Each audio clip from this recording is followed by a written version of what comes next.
రీసెంట్‌గా తమిళనాడు ఎన్నికల్లో TVK Vijay party ఘన విజయం సాధించింది. అలాగే విజయ్ గారు సీఎం అయిన విషయం తెలిసిందే. ఆ తర్వాత తమిళనాడు ఎన్నికలు తిరుచి ఈస్ట్ స్థానం ఖాళీగా ఉండడం, ఆ స్థానం కోసం పోటీ జరుగుతుంది. ఎవరు ఉంటారు అనే దాంట్లో రాఘవ లారెన్స్ గారి పేరు వినిపిస్తుంది.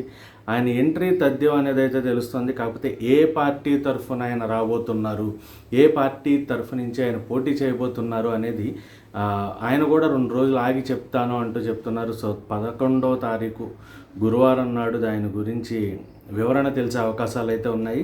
ఆయన చేసిన ట్వీట్ ప్రకారం అయితే మీడియా అంతా కూడా నేను ఎప్పుడెప్పుడు రాజకీయాల్లోకి వస్తున్నాను అని అడుగుతున్నారు, నేను ఎలా వస్తున్నాను అడుగుతున్నారు.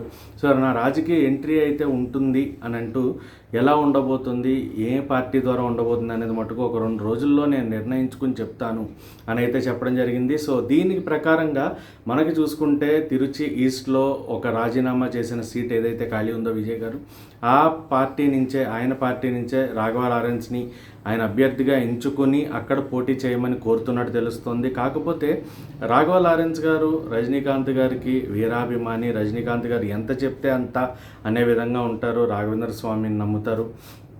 సో ఆ పార్టీకి ఉంటారా, లేదంటే రజనీకాంత్ గారు ఎప్పుడూ సపోర్ట్ చేసే రజనీకాంత్ గారు డిఎంకే మన ఏఐడిఎంకే అన్నాడీఎంకే తరఫున, లేదంటే బీజేపీ సపోర్ట్ తరఫున ఉంటే పార్టీ నుంచి అవకాశం ఉంటుందా అనేది వేచి చూడాలి. రాఘవ లారెన్స్ గారు ఎలాంటి నిర్ణయం తీసుకుని ముందుకు రాబోతున్నారు, ఏ మేనిఫెస్టోతో ముందుకు రాబోతున్నారు, ఏ పార్టీ తరఫు నుంచి పోటీ చేస్తారని. ఎందుకంటే మాస్లో విభత్సమైన ఫాలోయింగ్ ఉన్న హీరోల్లో రాఘవ లారెన్స్ గారు ఒకడు.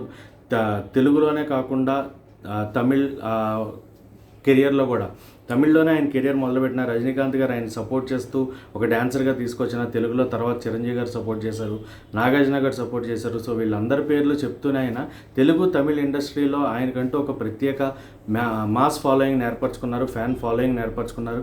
అలాగే చారిటీ ద్వారా ఎంతోమందికి సేవ చేస్తున్న హీరోగా సినిమాల్లో నటించడమే కాకుండా ఎంతోమంది వికలాంగులకు అలాగే తల్లిదండ్రులు లేని అనాథ పిల్లలకు కూడా సేవ చేస్తూ ఎంతోమందికి ఆశ్రయం కల్పిస్తూ వాళ్ళకి ఫుడ్ పెడుతూ వాళ్ళకి అంటే తనకు వచ్చిన దాంట్లో కొంత భాగం రజనీకాంత్ గారి గురించి ఒకప్పుడు విన్నాం, బట్ ఇప్పుడు రాఘవ లారెన్స్ గారిని చూస్తున్నాము.